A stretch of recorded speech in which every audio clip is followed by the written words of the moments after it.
Bang, bang, bang. The loud sound shook the whole house. Open the door, it's the police, a voice shouted. Kule and his wife peeped through the window. It really was the police. Mr. Kule, you are under investigation for financial misconduct. Faith's wrapper almost fell off. Kule looked at her. You talked. They handcuffed him and took him to their van that was parked outside. Neighbors gathered. People brought out their phones and recorded as Kule was taken away by the police. By evening, the whole estate knew what had happened. This is African Folktales with Nsinem. Listen to this story. In a quiet estate in the city of Port Harcourt, where news traveled faster than Harmattan fire, there lived a hairdresser named Faith. Faith was talented. If she braided your hair, you would receive unlimited compliments. She could install a wig so perfectly, even your enemies would compliment you. But Faith had one serious problem: her mouth. If you sat on her salon chair, your secret had already started stretching its legs. And once you stepped out of her shop, she would be looking for who to share your gist with. Until one day, when Faith's mouth turned her life upside down. One day, one of Faith's customers named Amaka visited her shop. Faith was braiding her hair when suddenly Amaka sprang from the chair and rushed out. Faith was shocked at Amaka's action. Not long after, Amaka came back inside. Faith looked at Amaka closely. "Are you pregnant?" she asked. "Please," Amaka whispered. "Please don't tell anyone. Yes, I am pregnant." Faith gasped dramatically. "After 10 years of marriage, God has done it." Amaka smiled. "But it's still early." Faith nodded, but silence and her spirit were not friends. The next day, she told another customer, "Congratulate Amaka, after 10 years, and my spirit is telling me it's twins." By evening, the whole estate believed Amaka was carrying twins. 2 days later, Amaka stormed into the salon. "People are touching my stomach. Someone brought clothes for 2 babies." Faith laughed nervously. "I didn't know when it slipped from my mouth. I am sorry. It was excitement now." Amaka was furious. "Pray nothing happens to my baby. If anything happens to my baby, you will see the other side of me," Amaka said and stormed out. But that was just a tip of the iceberg. Kemi, one of Faith's customers, once came to install her braids.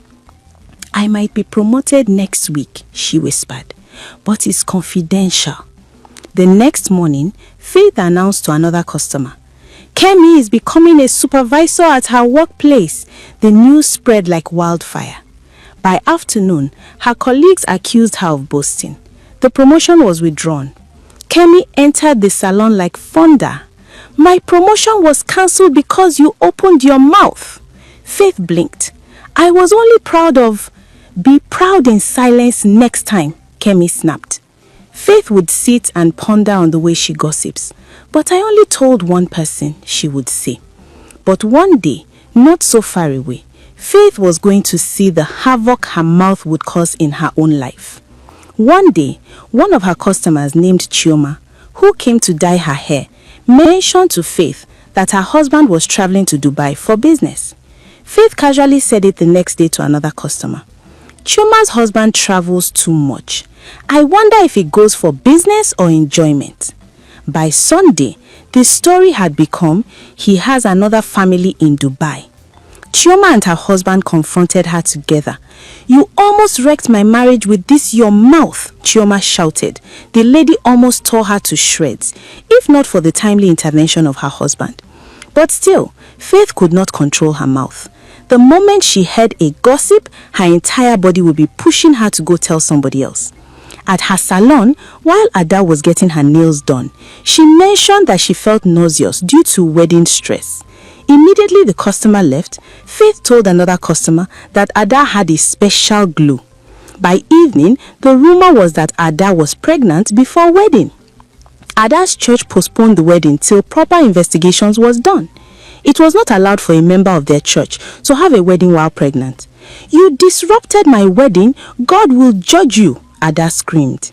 But one day, not so far away, Faith was going to see the havoc her mouth would cause in her own life. One hot afternoon, two new ladies sat inside Faith's salon. One leaned closer and whispered, "Have you told your fiancé that you once slept with his late uncle and that you used to be a street girl?"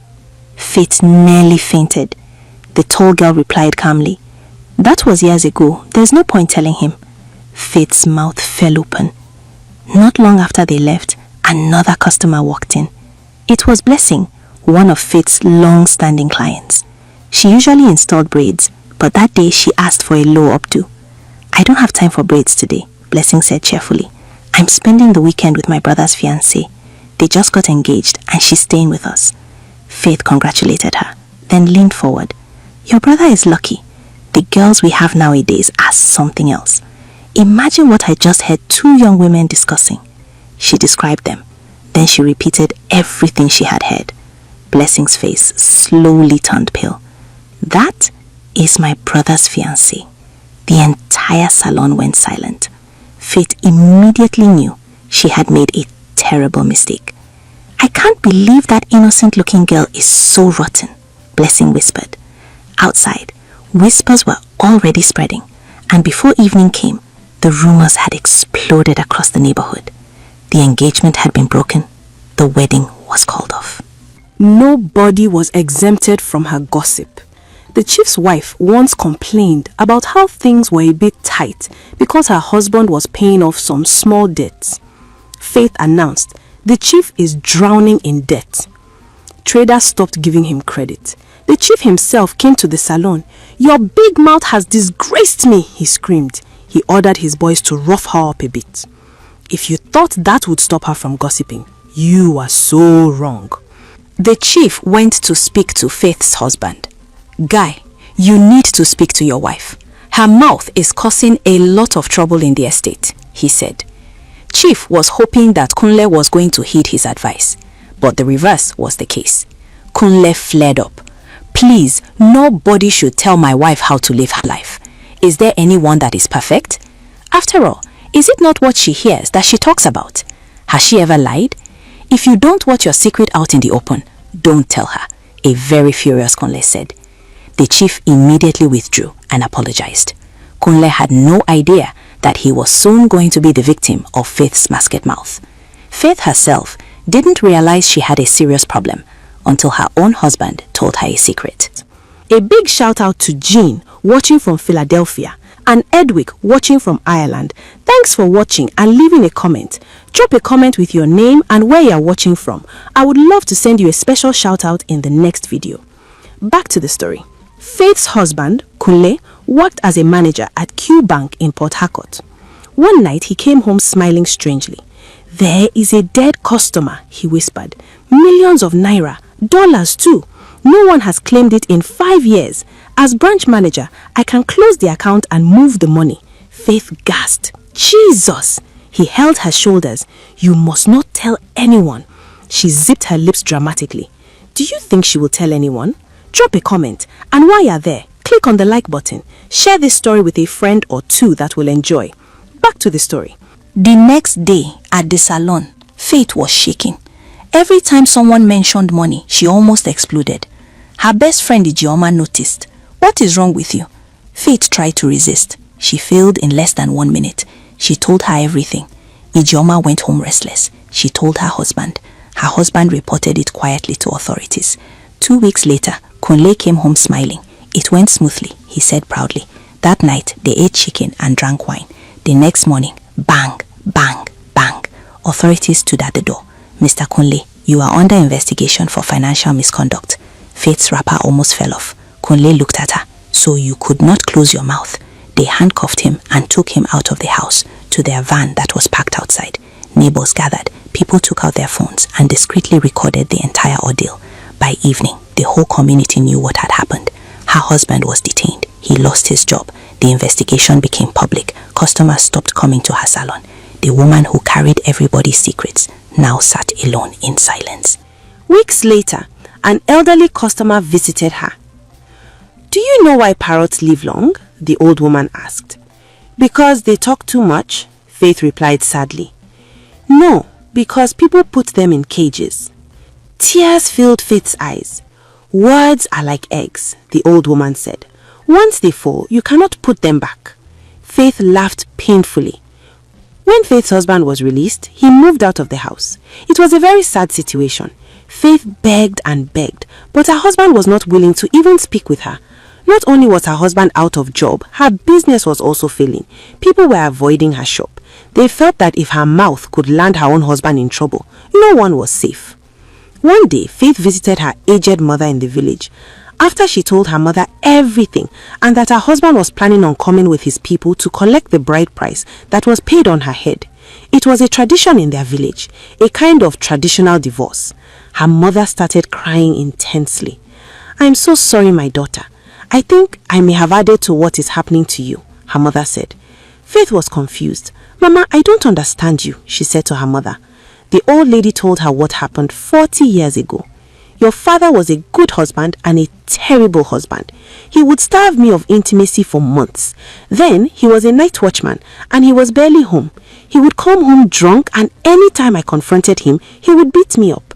Faith was surprised. She hadn't known this side of her father. "There was this widower that lived not too far from our house. We got close and eventually we became intimate. He was so kind and loving and I got carried away. You were just 5 years old when you saw us. You were just a child. You told your father one day and he chased me out." Faith couldn't believe what she just heard. She had no recollection of the incident.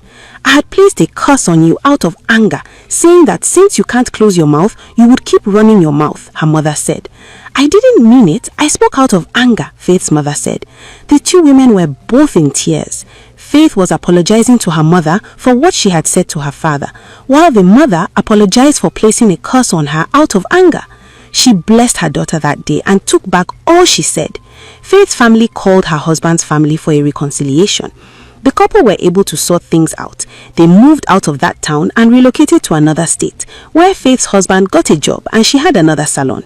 Months later, when customers tried to gossip, she would cover her ears dramatically. "I don't like listening to other people's problems or stories." Speak wisely, for a loose tongue can destroy even what you love most. If you tell one person your secret, is it still a secret? Was Faith truly to blame, or were they foolish for trusting her with their secrets? If you enjoyed this story, then I am sure you'll enjoy the story on your screen right now. Click to watch and I will see you there.